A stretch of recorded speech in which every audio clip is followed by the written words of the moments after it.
by surprise 300 Spanish soldiers. Yes, and the slaves who were with them. And imagine every mule carry about 200 pounds. Right. 90 mules, that's a lot of treasure. That's millions of dollars in today's money, right? Yes, yes. So this was a worthwhile risk. Exactly, it was. And how did he get all of that out? Well, he put on his back, his men's back, 50 pounds. That's what they could carry. And then they hid the silver ingots in the riverbeds as well as under fallen trees and so on.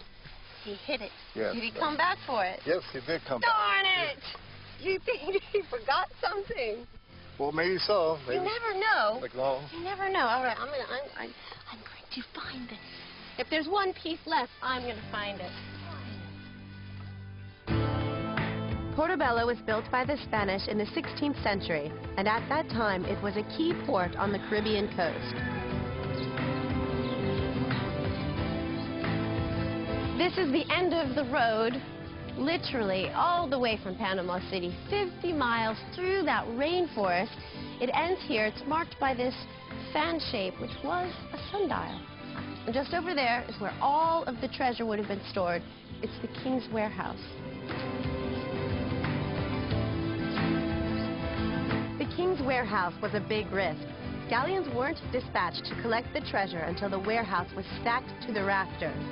And during the 16th century, the quantity of treasure that the Spanish exported increased from 400,000 to 16 million pesos. It's said that 253 soldiers guarded this warehouse, and they were not allowed to move more than a few meters away.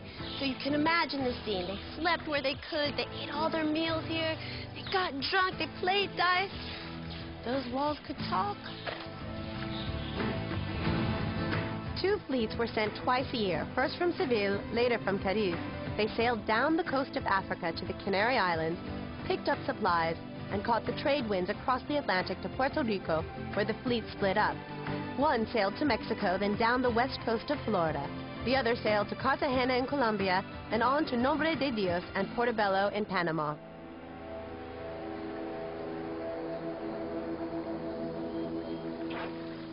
I'm just on the other side of the bay from Portobello, and imagine here, at its peak of activity, were moored 100 galleons. And just over there on that beach is where they would have been careened, which was important for 2 reasons.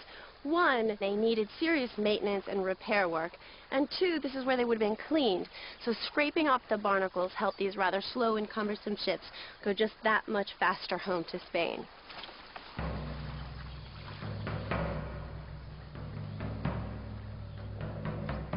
Just 20 miles north of here, the Spanish had another port called Nombre de Dios, and it was completely destroyed by pirates. They were not about to let that happen here, so they created this fort to prevent any kind of pirate tomfoolery. Martini, champanhe, mojito, creme irlandês. Vamos a ver si es tan irresistible como me dijeron. Brandy, licor de amêndoas, pouquinho de pisco. Salud. E isso é só o começo. Vem tomar umas e outras. Drinks e cidades, todas as quintas no Discovery Travel and Living.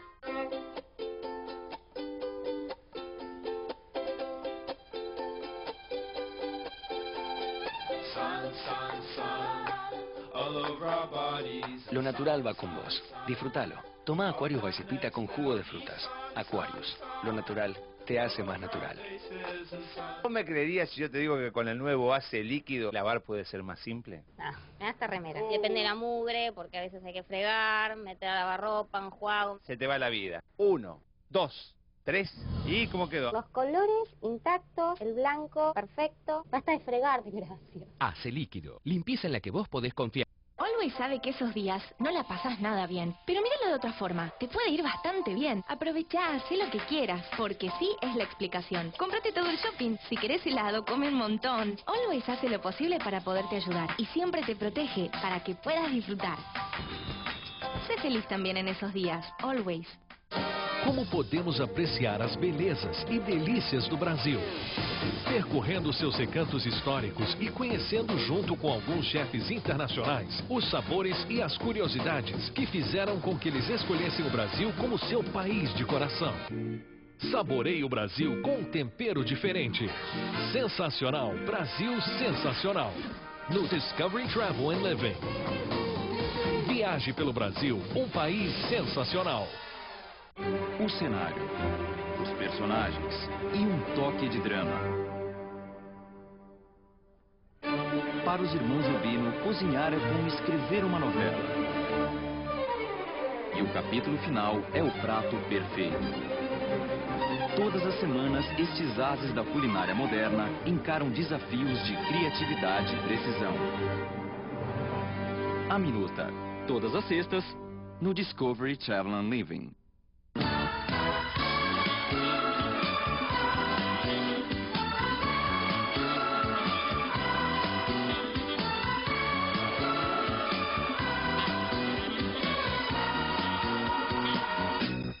Melanie e Alvin são recém-casados e decidiram largar tudo para explorar o mundo. Essa viagem pode mudar a vida desses dois para sempre. This is actually the first time I've ever seen Alvin cry. Porque observar não é o mesmo que experimentar.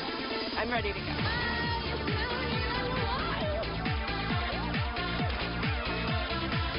Survived another one. E você, encara acompanhar Melanie e Alvin? E lugares para conhecer antes de morrer. Todas as segundas, no Discovery Travel and Living. O Discovery Travel and Living tem o orgulho de apresentar Anthony Bourdain sem reservas.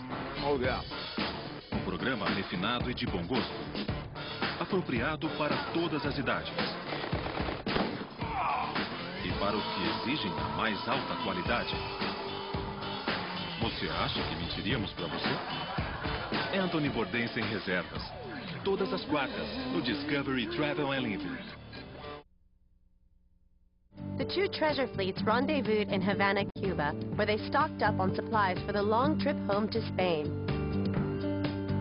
From Havana, the two fleets sailed north up the east coast of Florida as far as Cape Canaveral before heading back across the Atlantic. Spain's New World monopoly became a source of tension with other European countries, and the treasures were irresistible. Foreign ships honed in on the Caribbean, and whether they were Spain's enemies or hungry adventurers, to the Spanish, they were all pirates. Foreign navies and privateers not only attacked the galleons, but also the Spanish ports, such as Cartagena in Colombia, which was another key storehouse of treasure in the New World. The biggest attack was in 1741, when the English Admiral Edward Vernon laid siege with a fleet of 186 ships and 25,000 soldiers. Spanish conquistador Don Blas de Lezo embarrassed the English by successfully defending the city using only 2,500 poorly equipped and ill-trained men. Unfortunately, he died shortly thereafter, but he became a hero in Spain, and to the locals here today, he's still considered the savior of Cartagena. It's said that I was at my best when I was most handicapped. I lost this leg in 1704 when I was a mere boy. Then, in 1713, I had this arm amputated in the midst of battle. I almost lost my life twice. Though I like to think that I left a piece of myself on each battlefield in exchange for a little glory. Between the 16 and 1800s, Cartagena suffered 5 major attacks, and in response, the Spaniards built up a series of forts and walls around the town. Local guide Fernando Lopez Friends gave me a tour. Tell me about these incredible walls. We call them muralla. Muralla. The finest, they built them in 2 centuries. It took 200 years Yeah, to build 200 years. Because the king of Spain, he considered the city needed the walls to protect the city, because the city was taken so many times. Yeah, was taken so many times by the pirates. So finally, they completed them in the